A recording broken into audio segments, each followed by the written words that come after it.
El corazón es un músculo que bombea sangre a través de los vasos sanguíneos mediante un sistema de contracción y relajación. Cuando el miocardio se relaja, los ventrículos se llenan de sangre venosa, parte de la cual se bombea hacia las arterias durante la contracción cardíaca. La contracción cardíaca tiene lugar en dos fases. La primera es que se contraen las aurículas izquierda y derecha, y la segunda, tras 50 y 150 milisegundos, lo hacen los ventrículos izquierdo y derecho. La contracción auricular ayuda a finalizar el llenado ventricular de sangre. El retraso permite el llenado ventricular completo.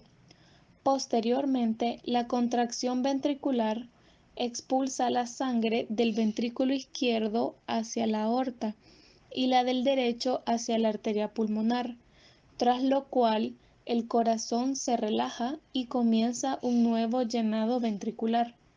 La secuencia de contracción se inicia y organiza por una señal eléctrica, un potencial de acción que se propaga de miocito a miocito por todo el corazón. La presión sanguínea juega también un papel muy importante, pues es la tensión ejercida por la sangre que circula sobre las paredes de los vasos sanguíneos y constituye uno de los principales signos vitales. La presión arterial varía durante el ciclo cardíaco de forma semejante a una función sinusoidal, lo cual permite distinguir una presión sistólica que es definida como el máximo de la curva de presión en las arterias y que ocurre cerca del principio del ciclo cardíaco, durante la sístole o contracción ventricular. La presión arterial diastólica es el valor mínimo de la curva de presión en la fase de diástole o relajación ventricular del ciclo cardíaco. La elasticidad de los vasos sanguíneos ayuda a determinar este número. Presión sistólica. Cuando el corazón se contrae e impulsa la sangre desde el ventrículo izquierdo hacia el cuerpo, la presión surgida se transmite a la aorta y a continuación a las siguientes arterias y arteriolas. La presión que se genera de esta forma recibe el nombre de presión arterial sistólica, pues la fase de contracción cardíaca se conoce como sístole. La presión arterial sistólica dilata las grandes arterias. Esta dilatación se propaga a modo ondulatorio y disminuye a medida que se aleja del corazón. Los segmentos arteriales cercanos al corazón registran la máxima presión. Su valor mínimo se da en el sistema venoso, concretamente en el punto donde la vena cava inferior y la vena cava superior desembocan en la aurícula derecha. Presión diastólica. El punto de menor presión corresponde al final de la diástole ventricular, llamada presión arterial diastólica. En medicina veterinaria no podemos determinar un valor único para referirnos a la presión arterial normal, ya que existe una variación de heterogeneidad según las razas, y al igual que en humanos la presión aumenta con la edad. En un estudio realizado por la doctora Body mediante oscilometría en 1782 caninos, determinó valores promedios de presión arterial diastólica, 75,5 miligramos de mercurio. La hipertensión arterial es una elevación sostenida de la presión sanguínea sistólica o diastólica. Esta se clasifica en primaria y secundaria. La primaria es la forma más común en humanos, mientras que en el perro la hipertensión arterial secundaria es la forma más habitual.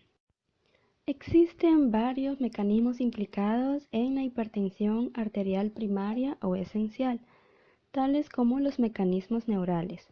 Por ejemplo, falta de sensibilidad en los vasoreceptores, obesidad o estimulación de receptores alfa-1 y beta-1 adrenérgicos que estimulen el sistema renina-angiotensina-aldosterona.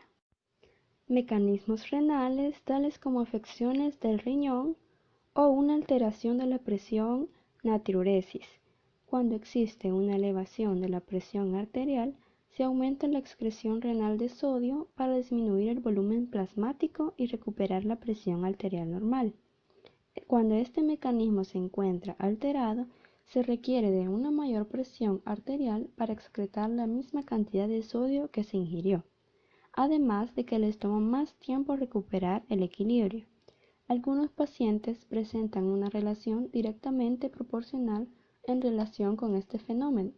A mayor ingesta de sodio, necesitan mayor presión arterial para excretarlo.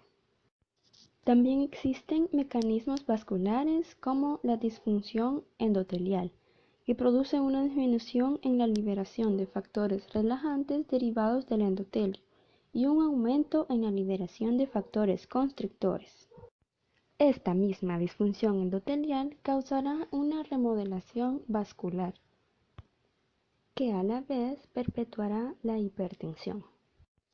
En cuanto a la hipertensión secundaria, es posible identificar una causa estructural u hormonal bien definida de esta hipertensión.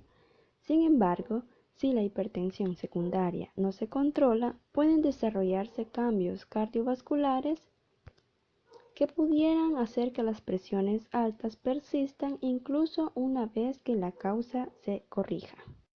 Existen ciertas diferencias entre hipertensión primaria y secundaria. Por ejemplo, la edad. Si el paciente desarrolla hipertensión a temprana edad, lo más probable es que desarrolle una hipertensión secundaria. En cuanto a la gravedad, la hipertensión primaria suele cursar con hipertensión leve o moderada, mientras que la hipertensión secundaria a menudo provoca un incremento drástico de la presión arterial. El inicio. En la hipertensión primaria es usual que la progresión sea gradual a lo largo de los años, mientras que en las formas secundarias de hipertensión por lo general se presentan de modo abrupto en un paciente antes normotenso. En cuanto a los antecedentes familiares, los pacientes con hipertensión primaria por lo general cuentan con parientes en primer grado hipertensos, mientras que es más común que la hipertensión secundaria sea de forma esporádica. Las enfermedades o afecciones relacionadas en el caso de hipertensión arterial secundaria son hipertiroidismo, enfermedad renal, hiperadrenocorticismo y diabetes mellitus. Es importante recordar que es preciso considerar que factores fisiológicos como la edad, el sexo, la raza, el peso corporal y el ejercicio van a influir en los valores de la presión sanguínea.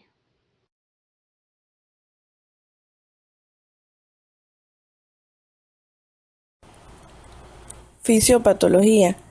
La hipovolemia suele ser un factor primordial para la prestación de hipotensión.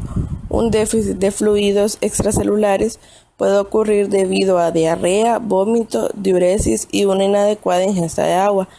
Cantidades inadecuadas del volumen intravascular pueden ocurrir debido a la pérdida de sangre entera, suero o hipoproteinemia.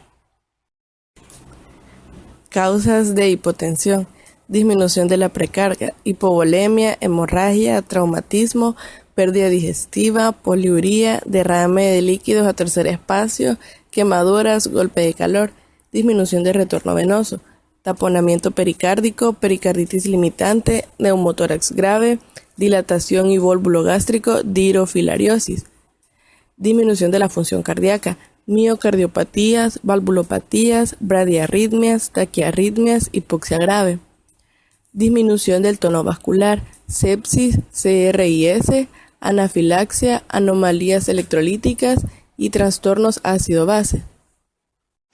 Manifestaciones clínicas de la hipotensión arterial. Los signos clínicos asociados a hipotensión dependen de la intensidad y causa del trastorno. La hipotensión se suele asociar a taquicardia, pulsos espasmódicos a débiles, mucosas pálidas, tiempo de llenado capilar lento, torpeza mental y debilidad.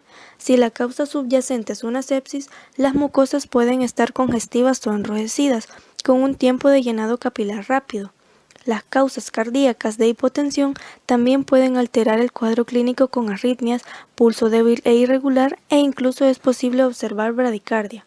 A diferencia de los perros, los gatos con sepsis o síndrome de respuesta inflamatoria sistémica suelen presentar bradicardia en vez de taquicardia y casi nunca presentan mucosas congestivas. En ambas especies, la hipotensión se suele asociar a una disminución de la diuresis, hiperventilación, hipotermia y extremidades frías.